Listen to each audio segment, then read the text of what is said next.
Are you sure you got enough sticks? Are they for me? I think I've got a few now. I think I've got enough sticks. I can say that categorically.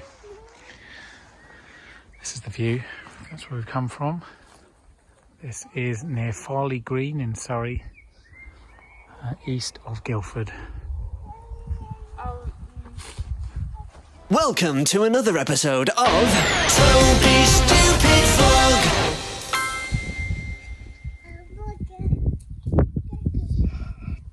No, don't pick them, please, Bubba. Oh. Wasn't me.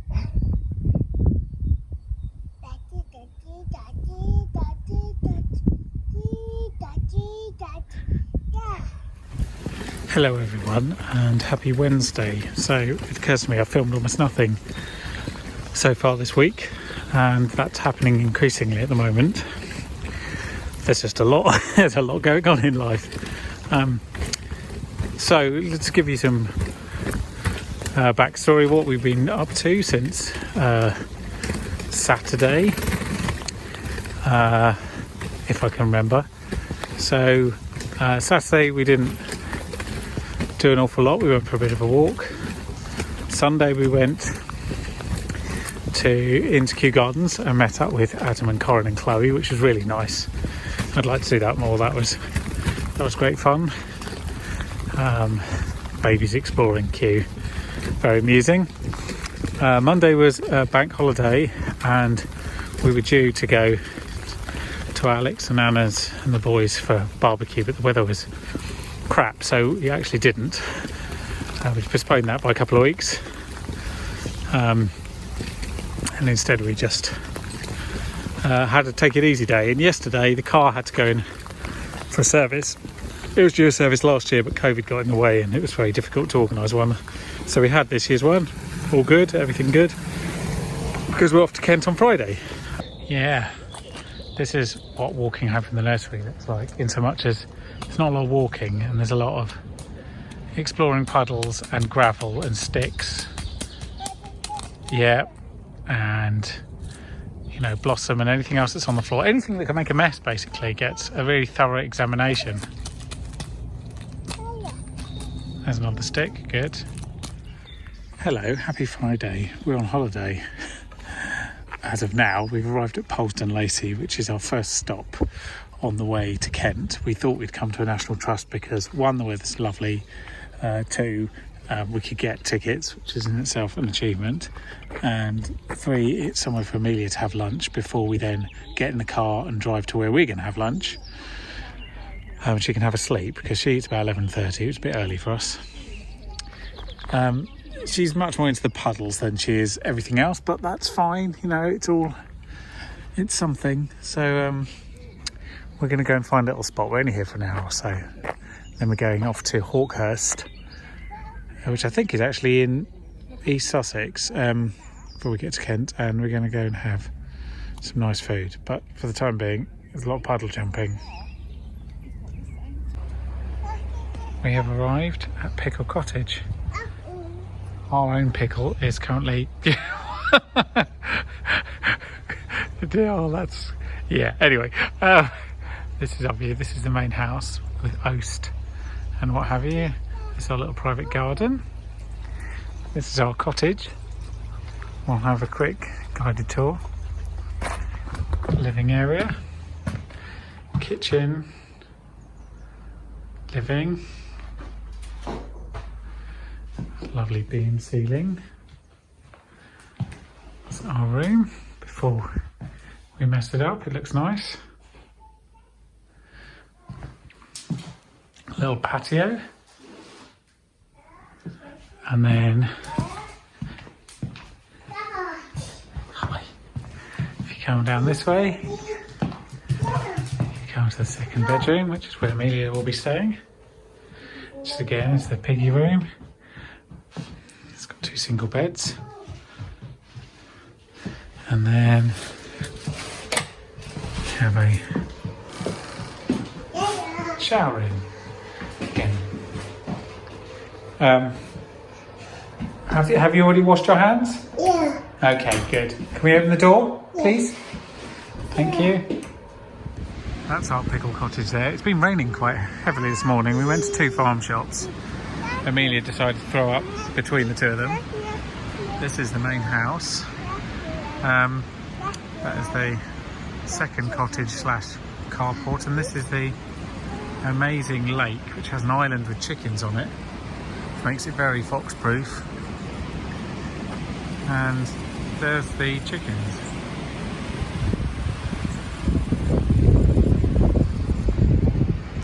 We're going to Pashley Manor now, which is about half an hour away. The sun's starting to come out.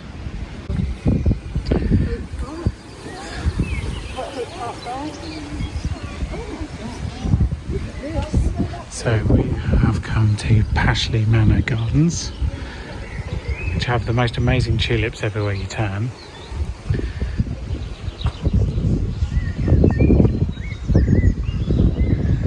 And Amelia is busy enjoying the stairs more than anything else.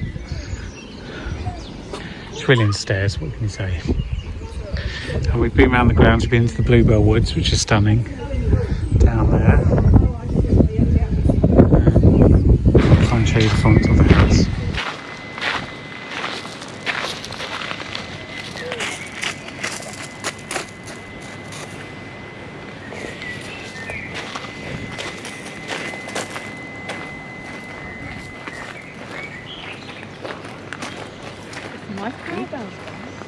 Wow.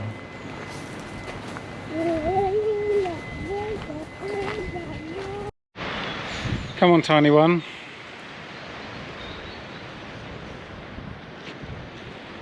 We're up through this Amelia, come on. paddock. It's been more sheltered here.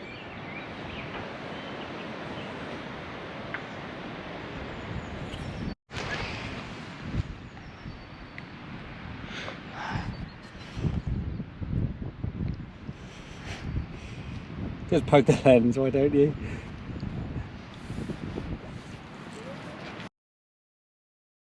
That's nice, isn't it? That's the old coach house, church, chapel, tulips, and then more tulips. Everywhere there's tulips. This is the farm behind where we're staying. Amelia's just been down here talking to cows. Amelia, what did the cow say to you? No. Quite right.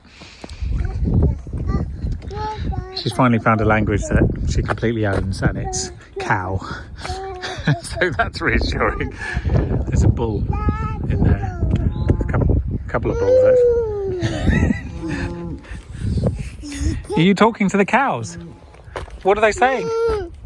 Okay, well that's kind of what I thought they were saying, if I'm honest. So this is the farm next door. We've just been around the back of looking at the cows. They've got obviously an oast house because everyone's got an oast house. And this is the back of our pig shed. And there's horses of various sizes. People of various sizes. It's very nice. It's very warm now. We've got to go and feed the tiny person. Hello, happy Sunday. This morning we are at Chapel Down Vineyard. We always stay somewhere nearby, but we didn't actually come last time. So we've come back so Amelia can see the vines in person.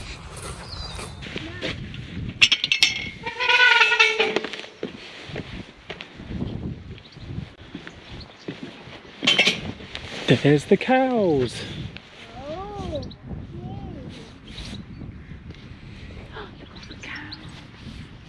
Wow, look how fast we can no. Yeah. all the milk. No. The moo. The sky's quite interesting.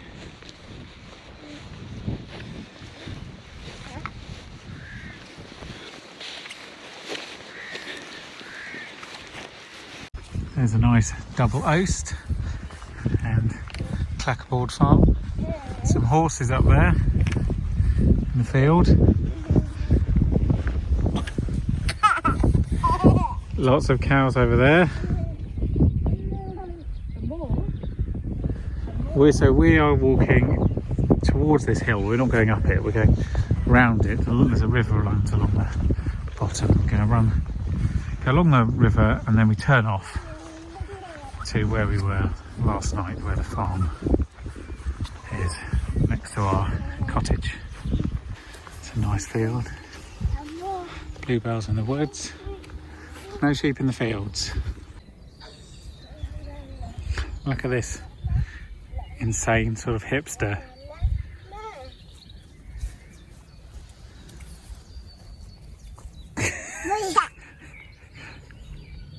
Nice here though. You can see the blue on that hillside and all the bluebells. Babu, ba, babu, babu, babu, babu, babu, ba, babu, babu, babu, babu, ba, ba, ba, ba, babu, babu, babu, babu, Bandit. Yeah, go.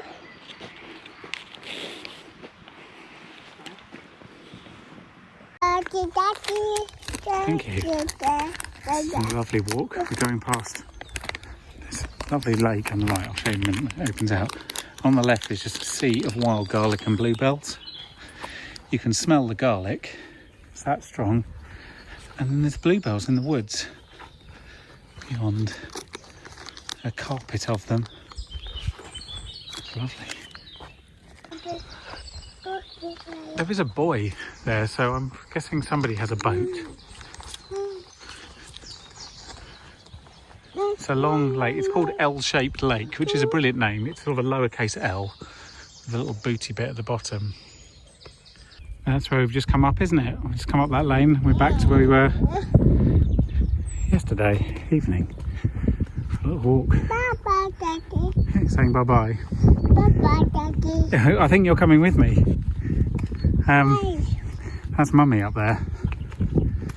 And yeah, this is the farm we're next to.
Wind is a little strong and there are occasional aircraft I have to keep coming down doing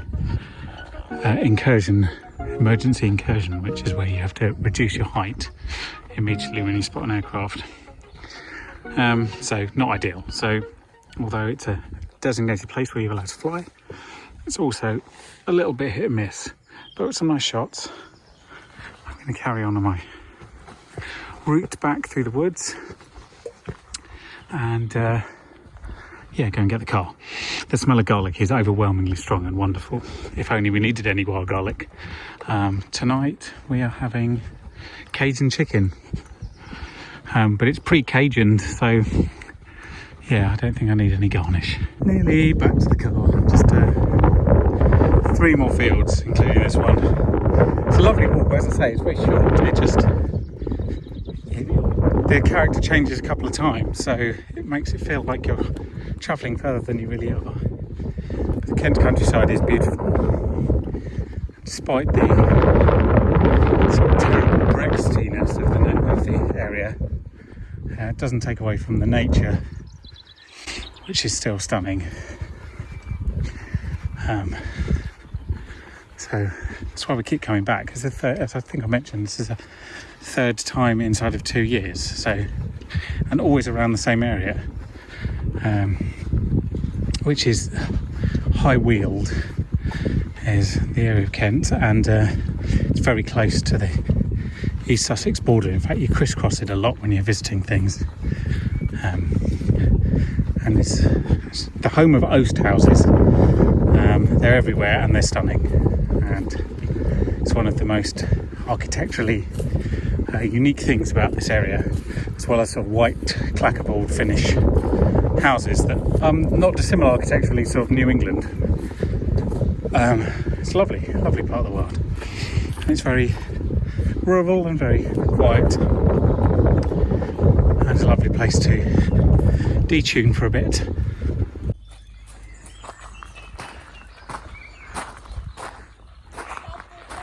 Yeah, you.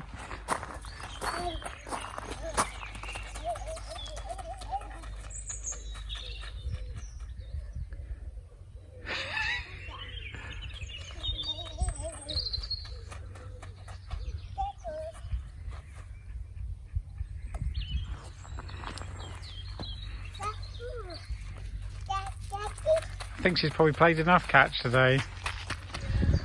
Happy Monday morning.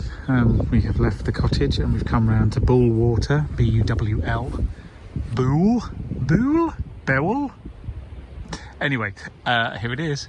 It's a very big lake. This is one end of it. It stretches all the way down there for sort of a kilometre or so. Just coming to a very tiny car park, watching someone in a mobile home trying to get out of it was interesting. The smallest member of the party discovered some muddy puddles less than 10 metres from the car, and we haven't made much progress since. This is the eastern end of the water. This is just a brief pit stop because Amelia's going to have her lunch, and then we're going to put her in the car and hopefully she'll sleep whilst we head off to where we're going to have lunch, which is a pub we really like in Wootton. We're heading back to the car. Yeah, it's a big stick. It's a bramble, so it's quite prickly. The weather's improved slightly, but it's still a little overcast and grey, but it's warm. We've got to drive. We're in East Sussex at the moment. We've got to drive to Surrey for lunch. We've just come for a walk, having had our meal at the Wooden Hatch, up to their church, St John the Evangelist, which is a lovely church in this beautiful setting. It's very windy today, but when the sun comes out, it's still very lovely. Good morning. Welcome to Ealing. This is the Uxbridge Road. Bustling hive of activity as it is ever. I'm going into this building up here on the right, CP House, because I'm getting my first COVID jab, and I'm giddy with excitement, despite the fact that I'll probably be queasy with side effects in the next 24 hours. But very small price to pay. All done, very efficient. You go in, check your booking reference number, they ask you some questions which are all very sensible about whether you think you have COVID at the moment, if you have allergic reactions to vaccines, whether you've had any other vaccines in the last 7 days, the last 28 days, sorry, and all that kind of stuff. And then you stand in your queue, you go into a booth, somebody stabs you in the arm. It's just, if you've ever, yeah, I mean, I'm sure everyone's had an injection. It's never the most comfortable feeling, but it is really, in the grand scheme of things, pretty low event. And now I have to wait 15 minutes before I start driving, just to be sure there's no side effects, which is why I'm going to go for a little walk up and down the high street, and you know, be very grateful that medical science is so incredible. Today is partly really been about adjusting to coming back from a little break, and you know, we have historically gone on a lot of holidays, but since Amelia has been born, we've only been on short staycations, but mainly because there's been a global pandemic, you might have noticed, and that sort of prevented us from doing anything bolder. That will change in the next few months, for us at least. We're talking about summer holidays at the moment, but because we haven't actually been away, you know, no one's really been on much of a break since whenever it was that you were last allowed to go away, which would have been October. We were on a holiday at the end of September in Kent as well. You kind of forget how it sort of, you know, it's good to have a break because it rewires your brain, and it's not just about not doing work, it's about being somewhere else, having different priorities and seeing different things. And it was really nice to be somewhere rural and just be able to walk out of your door and walk down a lane and just into a field and that kind of thing. And it just reinforced the idea, for me at least, that the reason that we're looking to move this year is to be, you know, not in the middle of a field, but somewhere where you could walk easily to a field, and not a botanic gardens where you have to book and be a member, just the countryside generally. It was very nice, but I have forgotten what it's like to, you know, get back into a routine after being away, even for just a couple of days. So today has been a sort of wake-up call. And I know I've been whinging about this for over a year now, but I really miss travelling. And it's not just in a simple case of like, I used to have lots of holidays, now I don't, and I miss holidays, woe is me.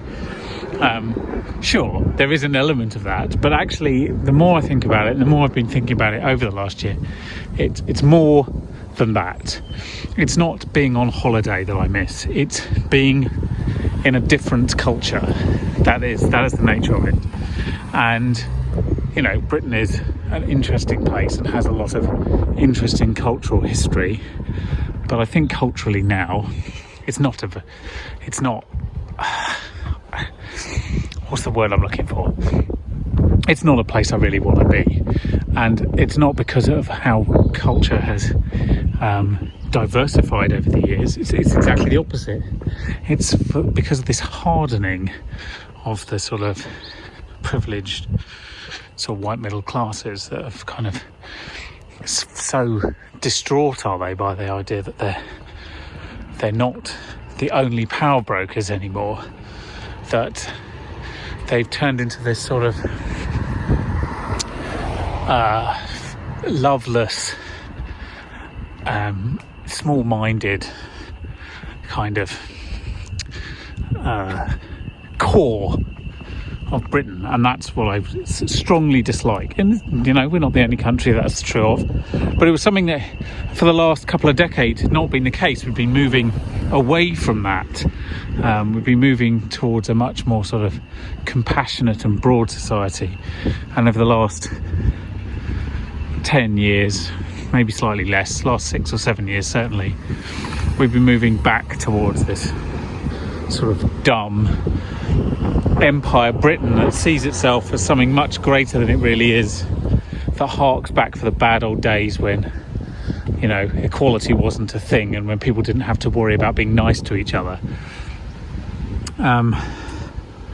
It's just sad. And what I really miss is going to different countries and exploring the sort of nature of their culture, and, you know, the good bits and the bad bits, and being not feeling so British. I mean, just it doesn't fill me with pleasure to say I'm British. It fills me with a sense of sorrow, and